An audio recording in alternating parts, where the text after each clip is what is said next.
Fellow Kenyans, in the last few weeks, we have made it our business to travel around the country and know how the Kenyan people feel about this government and the projects that it's doing.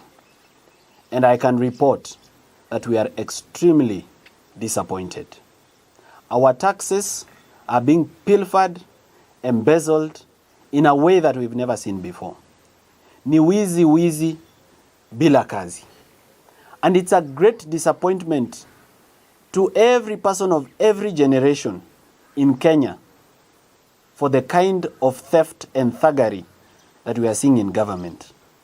Nothing is happening without plunder and theft. And unfortunately, we have the President of the Republic of Kenya leading the way by being the most corrupt individual in our government. Now, fellow Kenyans, it's a time for us to ask ourselves, what are we waiting for?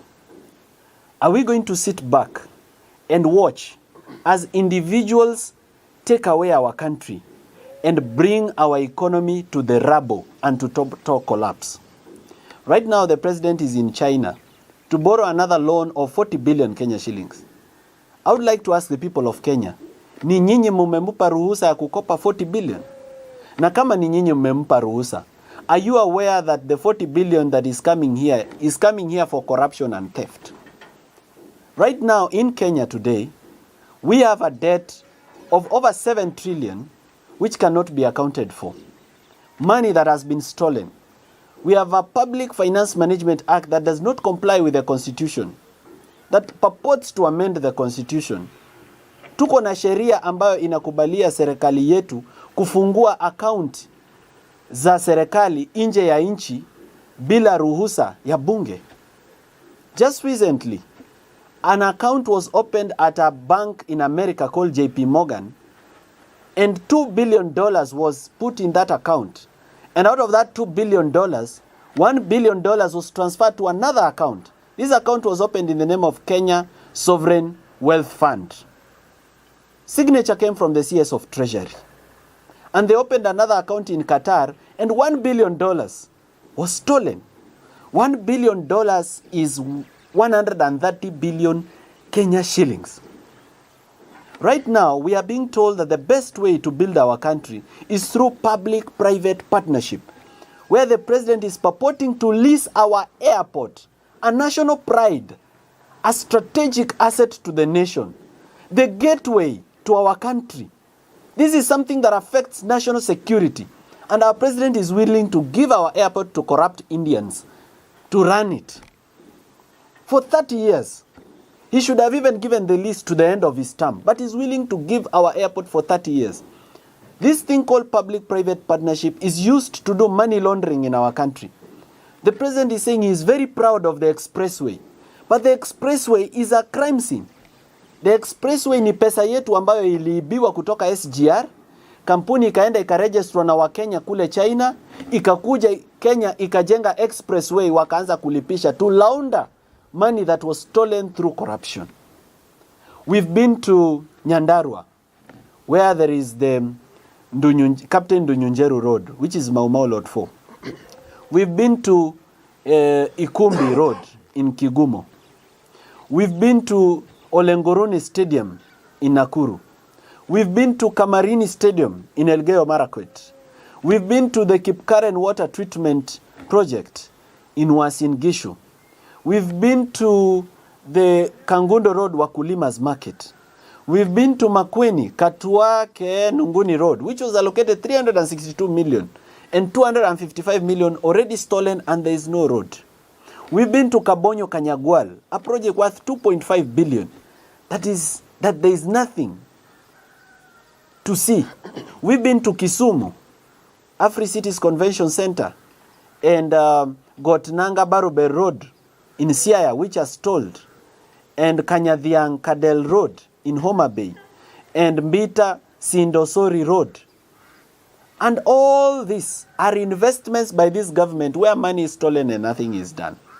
Wakenya wenzangu, ni vizuri tuanze kujiuliza kama ni kweli tumewapa wanasiasa ruhusa ya kuiba pesa za wananchi wa Kenya. The reason we've been traveling around the country is because 70% of the electorate of our country does not understand that corruption affects them. Therefore, this is a call to you, a Kenyan, kama mimi. Ni wakati wako usimame na Kenya. Don't leave this for Morara or this team. It is now your personal responsibility to do the little that you can do in the space that you occupy to change our country. Mjue kwamba 70% ya wapiga kura Kenya wako mashinani na informal settlements. Na kule hata labda hizi televisheni ambazo tunatazama hawatazami hizo. Ni vizuri tujiondoe in our comfort zone, tuende mahali wako kwa ground. Tuzungumze nao. Kwa sababu watu ambao wako mashinani wanafikiria kwamba ufisadi ni mambo ya watu wa Nairobi. Kwa sababu mtu ambaye yako mashinani hajawahi kuna wengine hawajawahi kuguza milioni ama hawajawahi kuguza 500,000. Sasa ukimwambia bilioni 5 ama bilioni 12 imeiba from treasury, hawaelewi and they are not able to connect. Ni vizuri tuende tuwazungumzie waelewe kwamba hiyo barabara ambayo iko karibu na wao imeibwa. Waelewe kwamba hiyo hospitali ambayo iko karibu na wao ambayo mtu alikufa kwa sababu hakukuwa na MRI machine ama hakukuwa na X-ray machine ama hakuna dialysis machine ama hakuna oncologist. Waelewe kwamba hiyo ni ufisadi. There is over 3 billion and I can confirm with authority that 3 billion was allocated through Parliament for equipping level 3 and level 4 hospitals, and the whole 3 billion was stolen. Nothing was ever bought.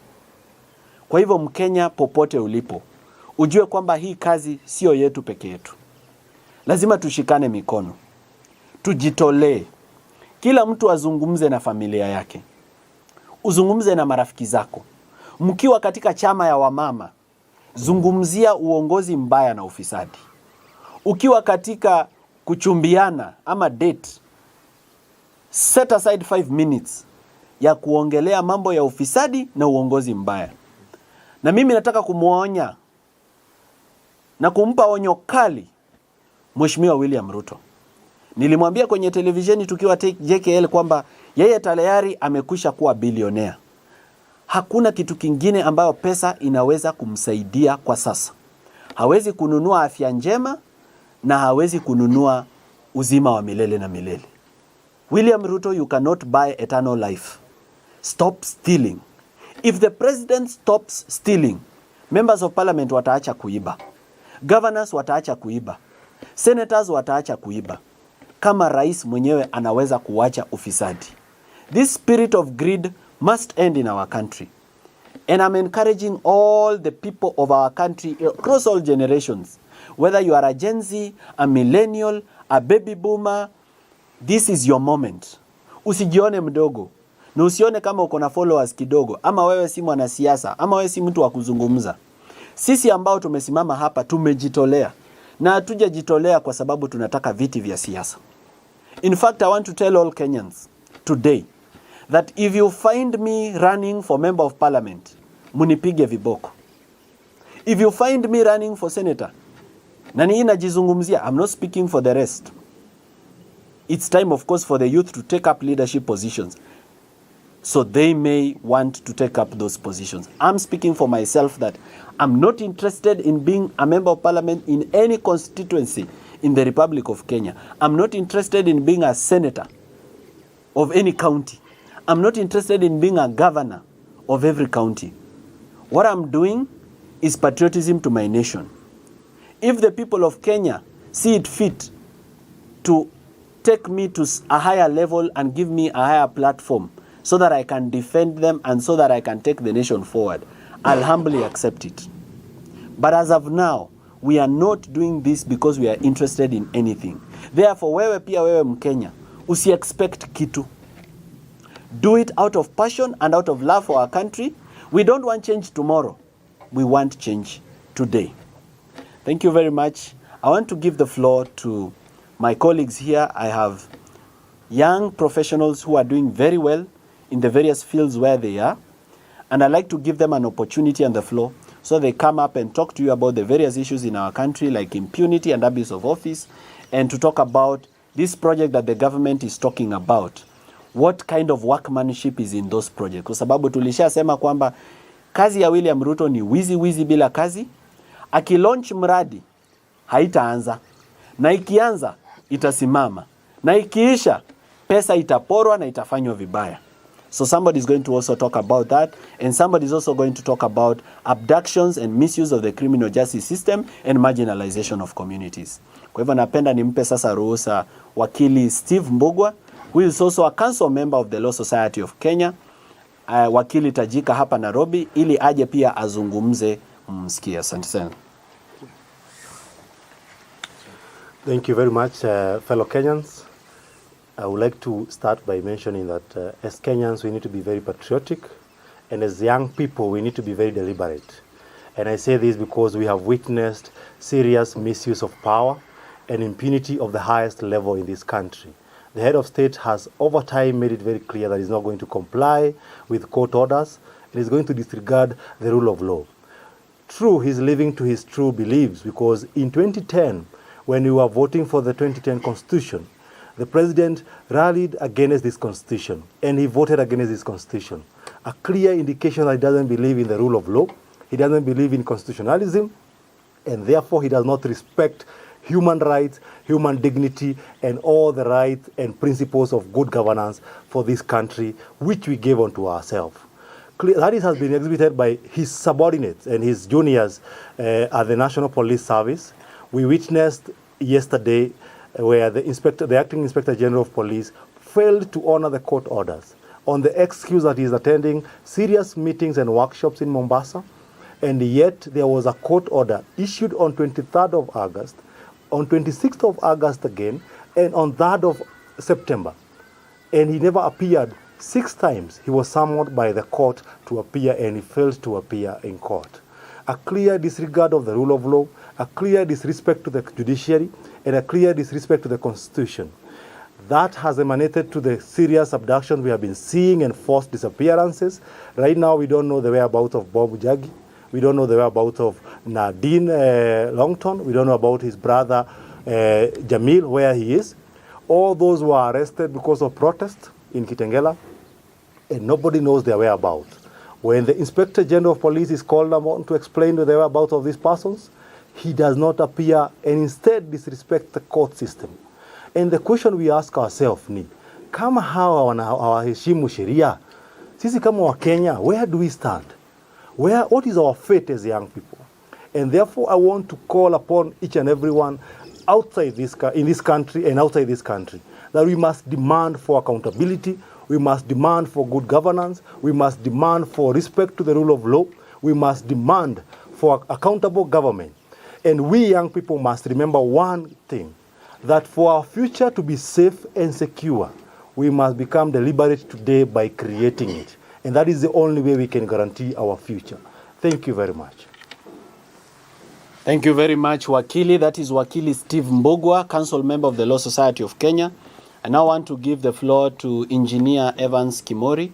Engineer Evans Kimori is a civil engineer and a former engineer at the Kenya National Highways Authority, KENHA.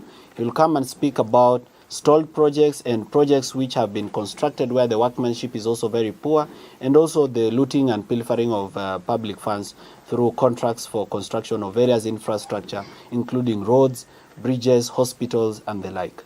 Karibu sana, engineer. Thank you so much, Morara Kebaso. It's indeed a great honor to stand here as young generation, as members of as members who have a great cause. We are members of the same avian species, of the same plumage, who have conglomerated here today to make this nation a great nation. Recently, we have been visiting several projects, and as a trained engineer, I can certify that the projects that we have visited, launched by none other than the president of this country, have become redundant. And this is the reason. I can give an example of Ukwala Ugunja Road. We visited the project, and going to the technical aspect, in any project that you are undertaking as an engineer or as a contractor who is implementing the project, there is safety component, which is a key component in civil engineering.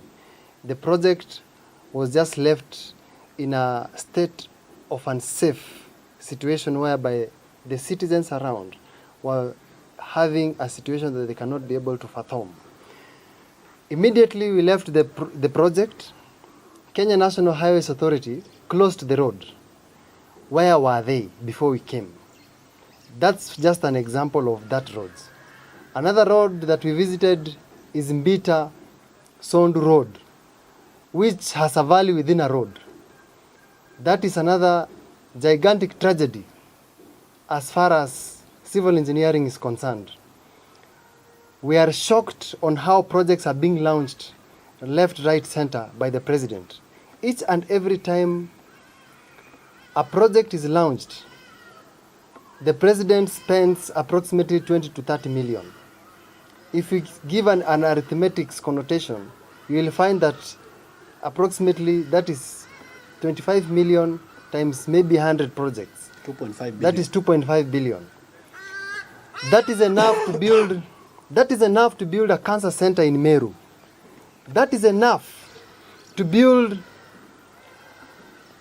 a Western Art and Incubation Center in Western Region. So to me, this is a situation that we call upon our president to take full responsibility for misusing the Kenyan money. I can tell you for a fact, we have visited several projects, and any person at the village level or where the projects are can go and do the same and confirm if you are lying. It is indeed shocking that we have had information that the president called the chiefs and instructed them to remove his name from where he launched the project. In fact, today as we are speaking, the president is in China to take a loan on behalf of our country so that he can come and launch another road. This is a sad state of the nation. The greatness of a nation's future depends on how we think, but not how accurately we remember. We are the great thinkers of the next generation. It is a generational change. It is a clarion call that we are calling each and every person to come up and stand for his right. Thank you so much and be blessed. Yes, thank you. That is Engineer Evans Kimori, a civil engineer.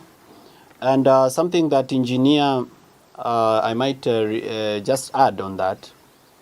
We are very disappointed with professional bodies in Kenya with regards to the willingness, and more especially the Engineers Board of Kenya, the willingness to eject from practice engineers that deliver projects that are dangerous to the public and that are very shoddy.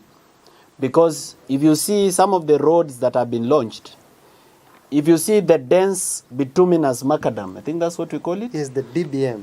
They say they are upgrading a road to bitumen standards. And if you look at the dense bituminous macadam, it's very thin and a very poor mixture. In some of the roads, we will pick samples and take it for lab test. There is very shoddy work being done in Kenya, where roads are built without drainages, roads are built without road signs, roads are built without road markings, roads are built without speed, anything to speed bumps. Very dangerous roads that will kill people, most definitely. And it has already been proven that lies can kill. Uongo inaua. Already uongo ya William Ruto imeua watu Nithi Bridge. So we need to be very serious about the quality of the things that are being built, because we have hospitals which are being built in a very haphazard manner. The hospital itself is a danger to the patients. We have very poor workmanship. And these engineers, they are certified and licensed by the Engineers Board of Kenya. Which begs me to ask, what the hell is Engineers Board of Kenya doing about engineers who are producing shoddy work in the institutions where they are working? Secondly, we have the Institute of Public Accountants, ISPAC, What are they doing about these accountants and auditors that are cooking government books where corruption is all over the place? I spoke to the Auditor General and told her that 90% of the corruption in Kenya doesn't even get to the Auditor General's report. So there's a role to be played by professional bodies. I'm grateful for the effort that the Law Society of Kenya is putting in terms of trying to actually deregister and strike off the role of advocates, those advocates that participate in corruption. I believe that they can do better and that they can do more, because the role of advocates is full of people who are encouraging corruption. In every corruption scandal, there is a rogue advocate involved. We need to rein in on those professionals who are participating in the theft and holding public funds in client accounts in the name of holding funds for clients. Kwa hivyo, professional organizations, we are asking for your help. You are not toothless, you are not unable, you are not powerless. You've been given the power by the law to deal with some of these professionals. Please do something about it so that we have a better country and a better nation and opportunities for everybody to live, work and grow. I now want to invite Wakili Joshua Okayo.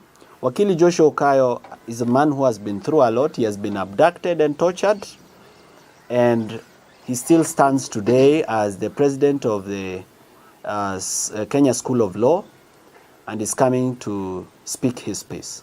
Karibu Wakili. Thank you, Morara, and thank you, Kenyans. It's a sad day that even as we mourn families, youth who were lost during the protests, and even as we gather to try and find a number of youths who've since gone lost and have not been found, the president has the audacity and the temerity to tell the people of Kenya that he is not aware of anyone who has been abducted, and should there be any such case, then it should be reported to him. Number one, this is a person who doesn't know what is happening in his country. And if he does know and he is ignoring that fact, then that means he's the one behind these abductions. So it is time we raise our voices higher and speak to the kind of disregard of the Constitution and the Bill of Rights that is happening in Kenya right now. And I think it's incumbent we make it known that Kenya has not ratified the international instrument on enforced disappearances. And this must be done with immediate effect. I think it's time we ratify this instrument. It's important to lead us in a way to try sanitize the country or get the country clean of these abductions and enforced disappearances. At the same time, we need a national, or rather a local instrument. And that means there should be an act of parliament that speaks to enforced disappearances and abductions in this case. We cannot just have the provisions on, in two articles, 25 and 51 of the Constitution, speaking about habeas corpus, and it stops there, nothing more. And also, there's also another provision in the Criminal Procedure Code. We cannot have only 3 mentions on something that is of national importance as enforced disappearance at this moment. So the government must respect the rule of law, and it must implement the provisions of the Constitution, which are the aspirations of Kenya, that the Kenyans decided that this is what we aspire to achieve as a country. Last week we were touring the Nyanza region, and my colleagues have spoken about quite a number of projects. Kadiel Kanyadhiang, Afri-Cities project in Kisumu, we have the Mbita Sori Sindo Road, and many others. Look, the worst road we have seen so far in our tour of the country is the Mbita Sindo Sori Road. Very bad. It's in a sorry state. That tells you that that region is actually marginalized. 3 billion. And that road cost 3 billion Kenya shillings. 3 billion. And my engineer here said it has a valley within a road. You can imagine. 3 billion. All right? 74 kilometers road, only 12 kilometers is done, and it's not done. Because you use 1 to 2 hours to cover 12 kilometers. How so? So really, that region has been marginalized, and I think it's time we be serious. It's time we get serious, and I encourage the government. President William Ruto, you toured that region, I think 1 week ago. Please respect your promises. please deliver on your promises, because you cannot go around lying to unsuspecting Kenyans, telling them how good life is gonna be after you leave that region, but then projects stay stalled. All right, things are not implemented. Money is poured, but the hugest chunk of that money go to your pocket. We cannot continue living like this. At this point, Kenyans, we have to speak for ourselves, and that is why we are here today. And we are telling you that we can only do so much, but with you together, we can do the most for this country, and we can deliver this country out of the hands of these money-thirsty cabals. Thank you so much. May God bless you, and we hope all of you join us in this journey towards a new, better Kenya. Thank you. Asante sana wakili. Let's give him a hand of a clap. I know yesterday I put out an announcement that I've cancelled my tour of Mount Kenya region because of security reasons. Ladies and gentlemen, even as we stand here, it's not been easy for us. We've been through threats. We've been through being followed. Just the other day, my lawyer Solonka Pareno, who is not here, was followed. I have also been followed by a double cabin KCU, a black double cabin that was fully tinted. When we checked the number plate, it belonged to a Mazda Demio. So we know the tactics the government is using to intimidate us. This government that does not provide drugs to hospitals has bought a system called Pegasus from Israel, which is using to tap our phones. But we can tell them that they cannot beat us in technology.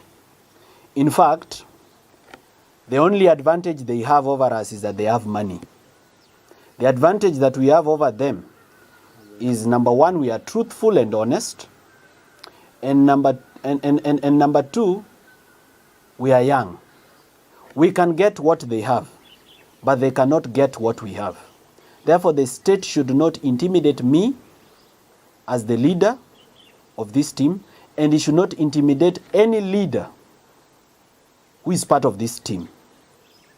I am warning the Inspector General that if anything happens to my team, he will be personally held liable.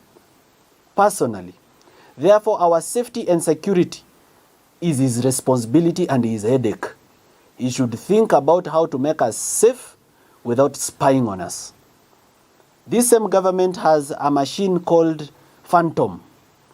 Phantom is being used by NIS to track your phone even when the phone is off. This government at DCI headquarters, it has the Crime Research and Intelligence Bureau, which we fund with our taxes so that it can protect us, so that it can collect intelligence on criminal activities and protect the nation. But it is using its back-end access to Safaricom to access customer data from Safaricom and know where to find people who've been abducted and killed. IPOA keeps promising us that it will deliver, but the Independent Police Oversight Authority so far has delivered nothing in terms of defending the people and the families of those who've lost their lives and who've been kidnapped. This same government is using Kenya Power to check where we pay our tokens so that they can know our houses and our homes for abductions. We want to tell them that the fear is gone. And when we lose our fear, they lose their power. And because we are not afraid, we are not going to run and we are not going to hide. Regardless of the fact that we cancelled our Mount Kenya tour because they had planned people to come and infiltrate us and attack us on the way, because some of these stalled projects where money has been stolen, they are in very remote areas where the public is not there, where nobody can scream. So that we are attacked huko kwa bush when looking for them. I want to tell them that our God is still seated on the throne.